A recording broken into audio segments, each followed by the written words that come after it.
이 시간 우리는 광야를 지나며 만난 마라라는 제목으로 말씀을 함께 나누려고 하는데요. 여러분, 오늘 제가 나눌 말씀이 조금은 여러분이 깊이 생각을 해야 되고 조금은 어려운 내용일 수도 있을 것 같아요. 그래서 잠깐이라도 여러분이 딴 생각을 하거나 깜빡 졸거나 이러면 전혀 내용을 이해하지 못할 수도 있을 것 같아요. 그래서 조금은 여러분도 최대한 집중해 주시고 저도 최대한 명확하고 쉽게 전달을 하도록 노력을 하도록 하겠습니다. 이 시간 말씀을 통해서 여러분들이 하나님을 더욱 알고 또 여러분을 향한 하나님의 그 인도하심과 계획을 찾고 발견하는 그러한 시간이 되기를 축복합니다.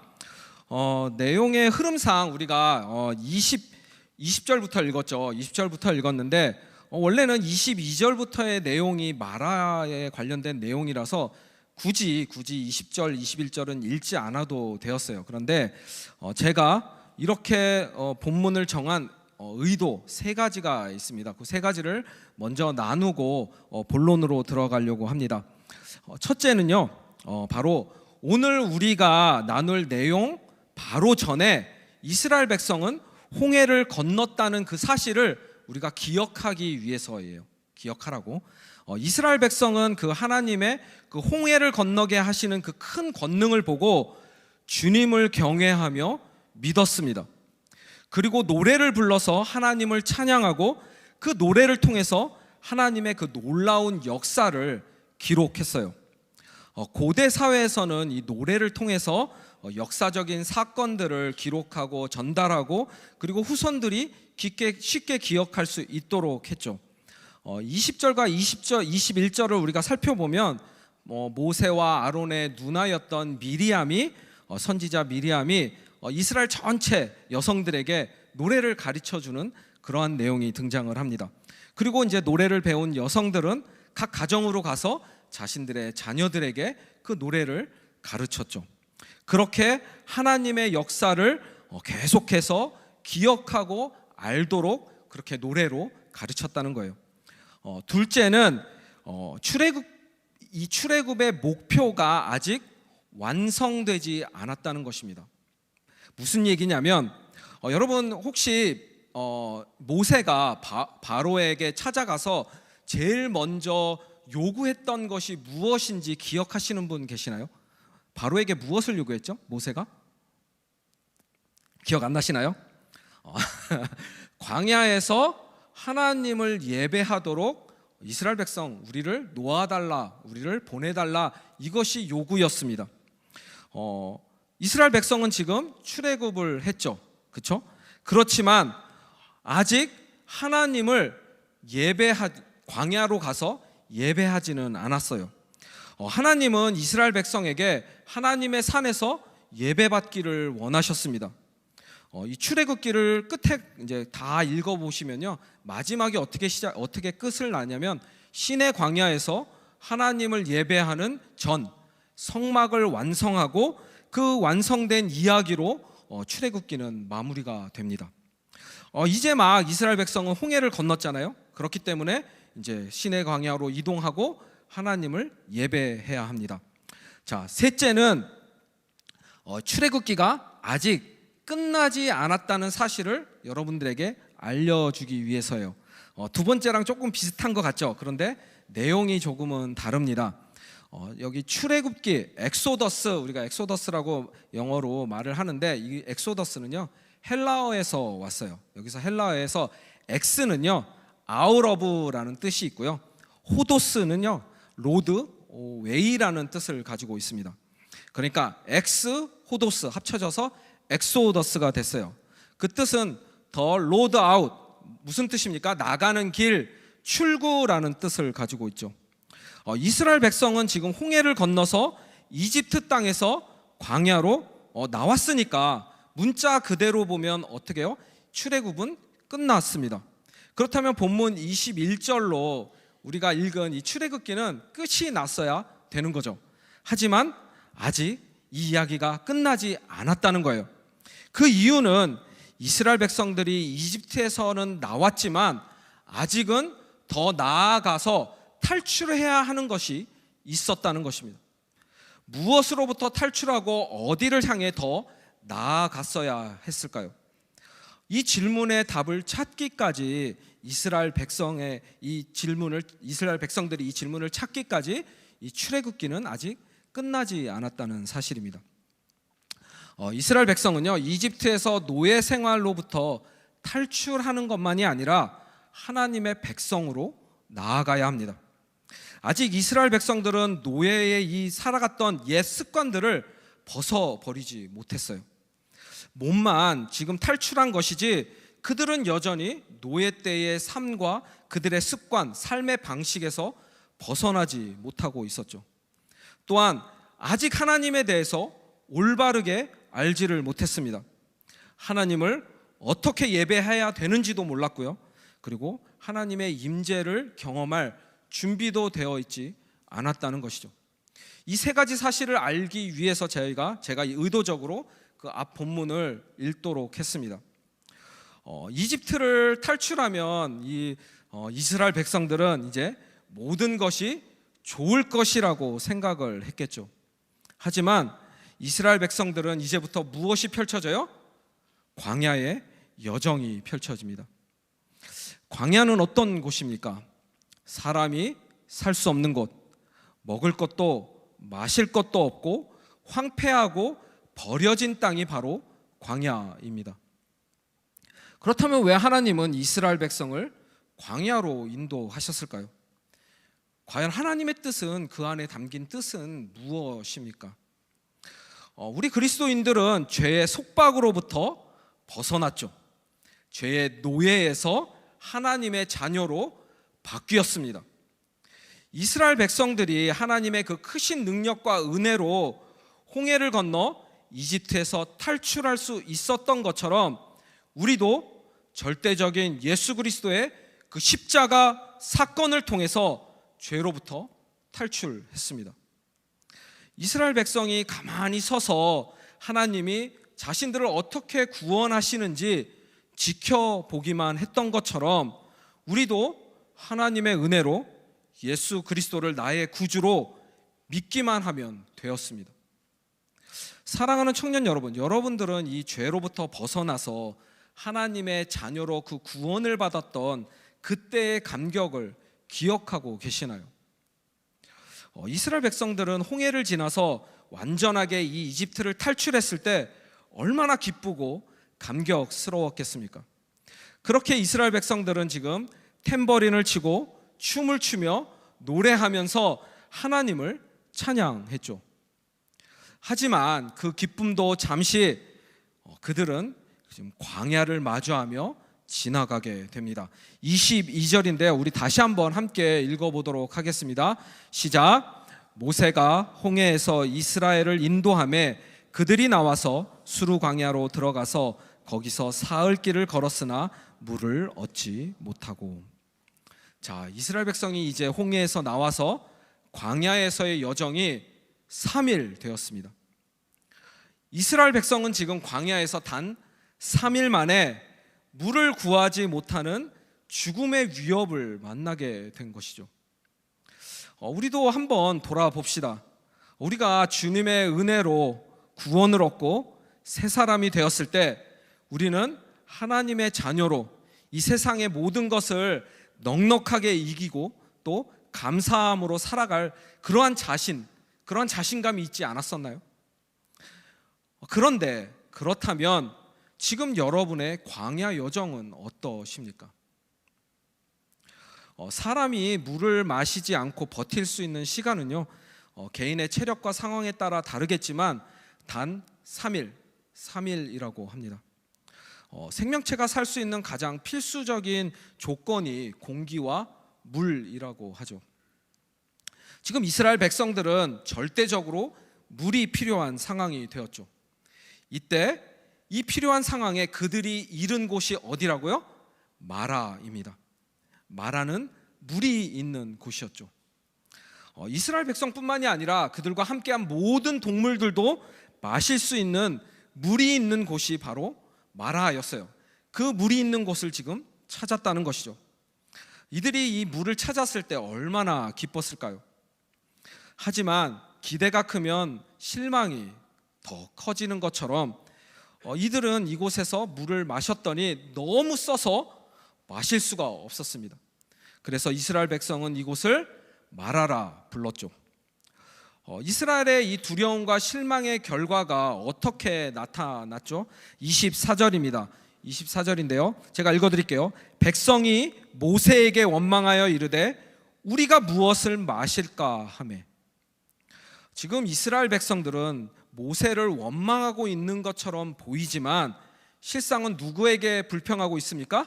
하나님에게 불평하고 있습니다. 왜냐하면 이스라엘 백성들도 이제 자신들을 인도하시는 분이 누군지 분명히 알았기 때문이에요. 계속해서 그들은 홍해를 건넜고 구름기둥 불기둥으로 인도해 주시는 하나님의 그 인도하심을 따라 마라까지 왔다는 것이죠. 저와 여러분도 우리의 인생길을 인도하시는 분이 누구인지 명확하게 알고 있지 않습니까? 잠언 16장 9절입니다. 너무나 유명한 말씀이죠. 사람이 마음으로 자기의 길을 계획할지라도 그의 걸음을 인도하시는 이는 여호와시니라. 우리는 너무나 잘 알고 있습니다. 그래서 우리는 광야의 인생길을 걷다가 이 마라를 만나면 어떻게 해요? 하나님을 불평합니다. 우리가 무엇을 마신단 말입니까? 하나님, 여기까지 나를 인도해 주셨잖아요. 근데 왜 쓴 물입니까? 여기서 우리는 말씀의 시작을 다시 한번 떠올려 봅시다. 이스라엘 백성들은 이제 막 홍해를 건너서 구원을 받았습니다. 지금 하나님을 예배하러 가는 길이에요. 그리고 이 광야의 길은 하나님을 알아가는 길입니다. 사랑하는 청년 여러분, 광야는요 영원히 머무는 곳이 아니죠. 광야는 지나가야 하는 곳입니다. 이스라엘 백성이 머물 곳, 영원히 머물 곳은 어디였죠? 약속의 땅 가나안입니다. 마찬가지로 우리도 이 광야와 같은 이 세상을 영원히 머물지 않습니다. 이 세상은 잠시 있다가 지나가야 하는 곳입니다. 그렇게 말씀은 우리를 소저너, 그렇죠? 일시적인 체류자들이라고 말씀합니다. 그렇다면 우리가 영원히 머물 곳은 어디입니까? 우리가 영원히 머물 곳은 어디죠? 하나님이 약속해 주신 천국, 하나님의 나라입니다. 그런데 우리는 이 세상이 광야인 것을 알면서도 광야는 마실 물도 먹을 것도 없는 황폐하고 버려진 땅이라는 그 사실을 알면서도 우리는 머물려고 하죠. 그리고 광야인데 어려움을 만나면 어떻게 합니까?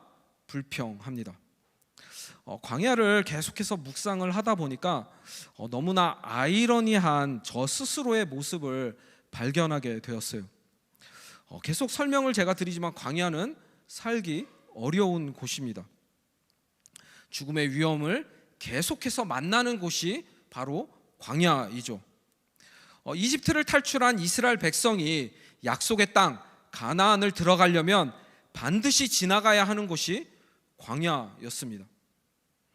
우리가 하나님 나라에 들어가려면 지금 이 광야 같은 세상을 살아가고 있다는 거예요. 그런데 우리는 하나님이 우리를 광야로 인도하셨다고 생각을 합니다. 잘 들으세요. 하나님이 우리를 광야로 인도하셨다고 생각을 해요. 그런데 깊이 생각을 해보니까 아니더라는 것입니다. 우리가 완전히 잘못 생각하고 있었다는 거예요. 무엇이냐면 하나님이 우리를 광야로 인도하신 것이 아니라 우리를 광야에서 인도하셨습니다. 다시 한번, 하나님이 우리를 광야로 인도하신 것이 아니라 우리를 광야에서 인도하셨습니다. 무슨 말이에요? 이 세상은 인류의 죄로 광야가 되었기에 하나님이 우리를 광야로 인도하신 것이 아니라 우리 모두의 죄 때문에, 죄의 결과로 우리가 광야에서 살아가고 있다는 것입니다. 우리의 인생은 이 광야를 지나가는 인생이기에 단 한 명도 예외 없이 여러분은 어려움과 환난을 만날 수밖에 없다는 거예요. 그런데 그 광야에서 지금 하나님이 인도해 주신다는 것입니다. 여러분, 하나님의 자녀들을 인도해 주신다는 거예요. 사랑하는 청년 여러분, 우리를 향한 이 하나님의 놀라우신 사랑과 은혜가 느껴지지 않으십니까? 우리가 광야에서 만나게 되는 이 수많은 어려움이 하나님의 인도하심에 의해서 만나는 것이 아니라 죄악으로 가득한 이 세상이 광야이기에 우리는 어쩔 수 없이 이 어려움들을 만나게 된다는 것입니다. 그리고 우리는 이러한 어려움을 만날 때마다 하나님은 홍해를 가르시듯 우리에게 피할 길을 만들어 주시고 마실 물이 있는 마라로 인도해 주십니다. 잠깐만요. 마라는 지금 물이 있어서 마실 수 없는 곳 아닙니까? 이렇게 질문할 수 있죠. 마라를 만나게 하시면 하나님이 우리를 광야에서 인도해 주시지만 오히려 두려움과 실망을 주시는 것 아닌가요? 오늘 본문 27절을 보면 너무나 환상적인 장소가 등장을 합니다. 엘림인데요, 12개의 샘과 80그루의 종려나무가 있는 오아시스입니다. 하나님 처음부터 그럼 엘림으로 인도해 주시지 왜 마라입니까? 우리는 의문이 생길 수 있죠. 예전에 저도 의문이 생겼습니다. 그런데 지금은 의문보다는 하나님의 뜻을 찾고 생각하게 됩니다. 이것이 가능한 이유는요, 하나님이 나의 주님, 내 삶의 주인이라는 명확한 인식이 생겼기 때문이에요. 내가 내 삶의 주인이었을 때는 의문투성이죠. 계속해서 끊임없이 질문이 생깁니다. 하지만 내 삶의 주인이 하나님이시라는 것을 확신하는 순간 하나님이 나를 향한 그 사랑이 굳게 믿어지고 그 믿음으로 의문이 생기지 않았다는 것이죠.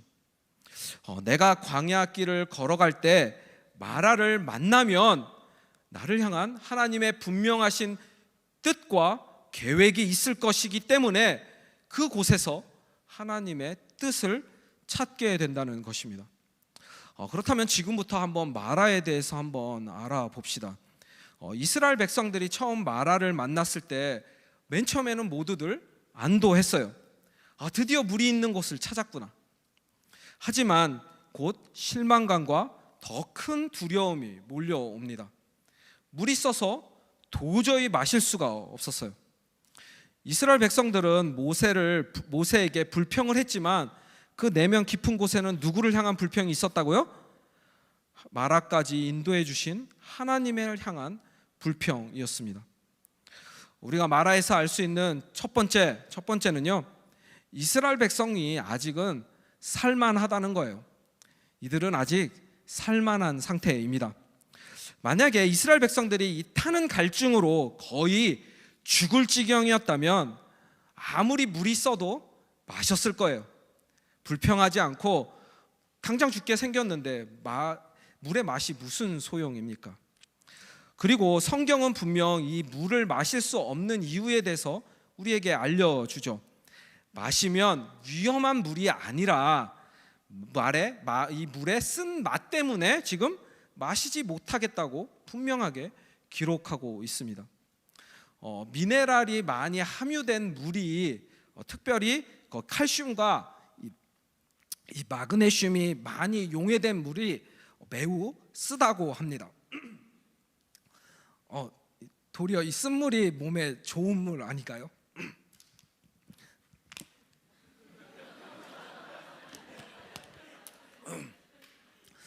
아마 제가 지금 쓴 물이었어도 마셨을 거예요. 네, 이런 상태입니다. 하지만 정말 죽을 만큼 목이 마른 상태였다면 물이 아무리 써도 이스라엘 백성은 그 물을 마셨다는 사실입니다. 자, 마라에서 알 수 있는 두 번째, 하나님이 이스라엘 백성을 시험하는 장소였다는 사실이죠. 25절을 보면 이렇게 되어 있습니다. 여호와께서 그들을 시험할세, 이렇게 말을 하시죠. 우리는 또 이 시험할세라는 단어가 나오면 마음속에서 너무나도 자연스럽게 의문이 떠오르고 또 불평이 시작이 됩니다. 그냥 쉽게 마실 물을 주님 주시면 얼마나 좋습니까? 여러분, 계속해서 강조하지만 하나님에게 의문을 품지 마십시오. 극단적인 표현입니다. 이건 조금 극단적인 표현이지만 하나님이 이스라엘 백성을 지금 광야에 내어버려 두신다고 해도 저와 여러분을 이 세상의 환난과 고통 가운데 그대로 방치해 둔다 하더라도 우리는 하나님에게 불평할 이유가 전혀 없습니다. 여러분들에게 물어볼게요. 왜 하나님이 저와 여러분을 광야에서 인도해 주셔야 할까요? 왜 환난을 만나면 하나님은 꼭 그곳에서 우리를 건져 주셔야 합니까? 너무 기본적이고 근본적인 질문인데 하나님이 우리를 위해 그렇게 하셔야 될 의무나 아니면 책임이 하나님에게 있으신가요? 여러분 어떻게 생각하십니까? 그런데 왜 우리는 그것이 당당하게 내 권리를 주장하는 것처럼 하나님에게 불평하고 원망을 하죠? 하나님이 우리에게 큰 빚을 지셨습니까? 아니면 우리가 하나님에게 아주 큰 은혜를 베풀었나요? 오히려 반대 아닙니까? 죄악으로부터 가득 찬 이 광야 같은 세상에 방치되어 있던 우리를 하나님의 자녀 삼아 주시고 구원해 주시고 인도해 주셨는데 왜 우리는 매번 이러한 말도 안 되는 행동을 할까요? 물에 빠진 사람을 건져줬더니 보따리 내놓으라는 식의 이 투정 이것이 바로 우리의 모습 아닙니까? 그럼에도 오늘 말씀을 보면 하나님은 불평하는 이스라엘 백성들을 정죄하지 않으십니다. 그 이유는 바로 이 마라라는 곳이 하나님이 이스라엘 백성들을 시험하는 장소였는데 그 시험의 목적이 이스라엘 백성들로 하여금 이제 앞으로 지나가야 될 이 광야길에서 하나님을 믿고 순종하도록 하기 위함이었다는 거예요. 이제 이들은 오랜 시간 약속의 땅까지 들어가기까지 이 광야를 지나가야 합니다. 그렇기 때문에 하나님은 이 마라에서 어떻게 하면 광야를 지나갈 수 있는지 그 방법을 알려주시기 위해서 시험하기 위한 장소, 그곳이 바로 마라였다는 거예요. 사랑하는 청년 여러분, 우리는 인생길에서 이 마라를 만나면 그 순간 감사할 수 있어야 합니다. 그리고 우리의 시선은 하나님에게 고정되어야 합니다. 마라가 바로 광야에서 하나님의 은혜를 경험하는 장소이기 때문이에요.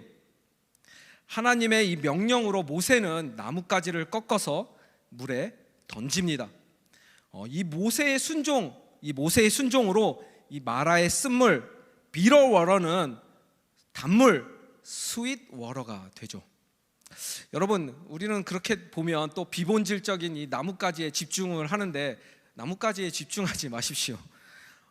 그 이해되지 않는 상황 가운데 모세에게 명령하신 그 명령 그대로를 모세가 순종했다는 그 모세에게 우리는 집중을 해야 합니다. 이 모세의 온전한 순종이 바로 광야를 지나면서 마라를 만나게 하신 하나님의 뜻과 계획이었다는 거예요. 이스라엘 백성을 이 마라에서 만나게 하신 하나님의 뜻은 완전한 순종을 원하셨다는 것이죠. 우리 26절 한번 한 목소리로 읽어보기를 원합니다. 26절입니다. 시작.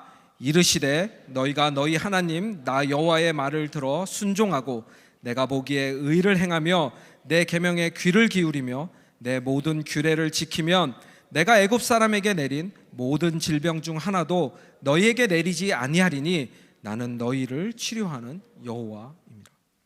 지금 동일한 내용이 두 번 반복이 됩니다. 이 말은 강조를 의미하겠죠. 여호와의 말에 순종하고 의를 행하라. 계명에 귀를 기울이고 규례를 지키라. 동일한 내용이 두 번 다른 말로 반복이 됩니다. 이집트의 노예에서 하나님의 백성으로 바뀐다는 것은 이 하나님의 절대적인 주권적 다스림에 순종하는 것입니다. 하나님은 마라에서 이스라엘 백성에게 법도와 율례를 정해 주셨어요.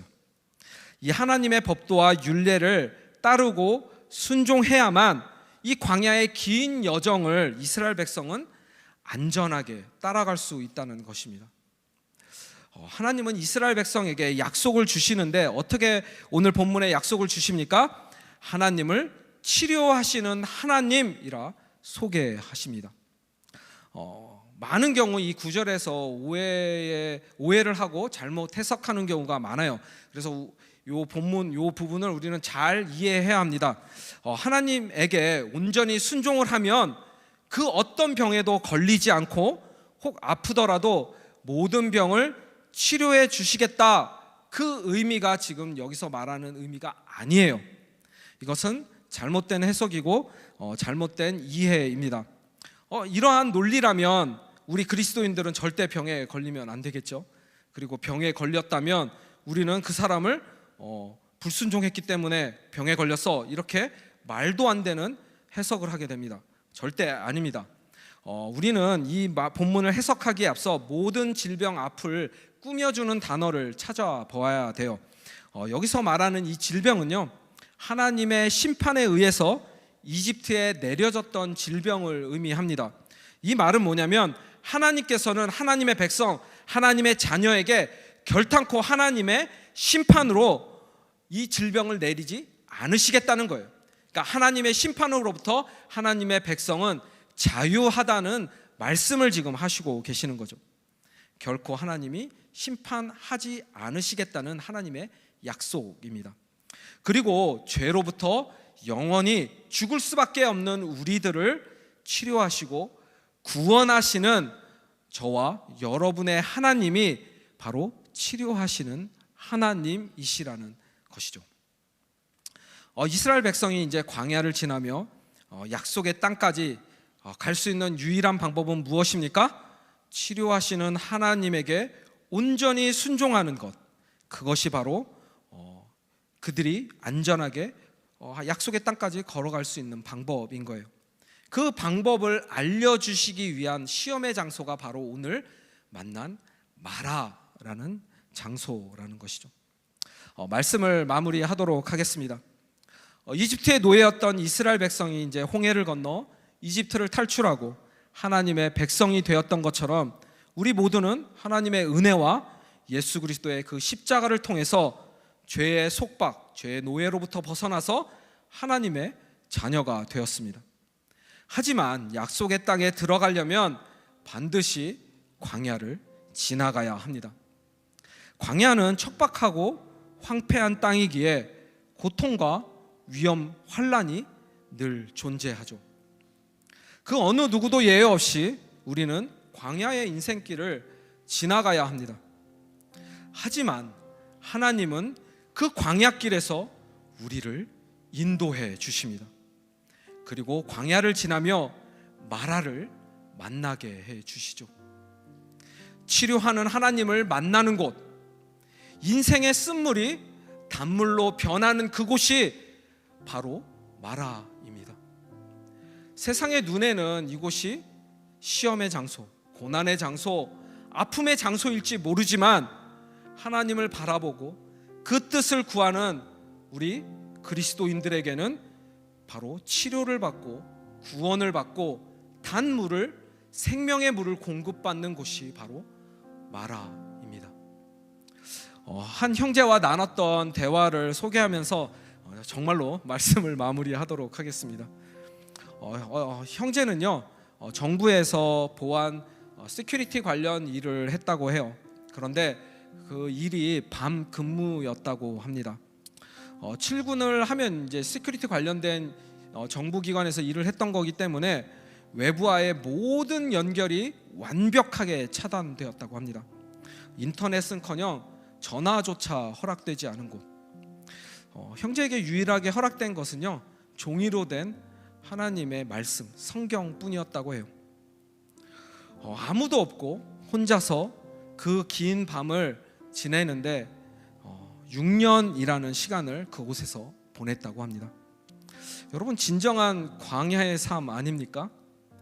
6년 동안 그 어느 누구도 만날 수 없고 대화할 수 없는 깊은 어둠과 그 외로움 속에서 형제는 낮아지고 낮아졌다고 합니다. 그 6년의 어두운 광야에서 형제가 유일하게 붙잡을 수 있었던 것, 그것은 하나님의 말씀, 주님의 손이었죠. 그렇게 주님의 손만 붙들고 지났던 6년이 그 형제에게는 마라의 시간이 되었습니다.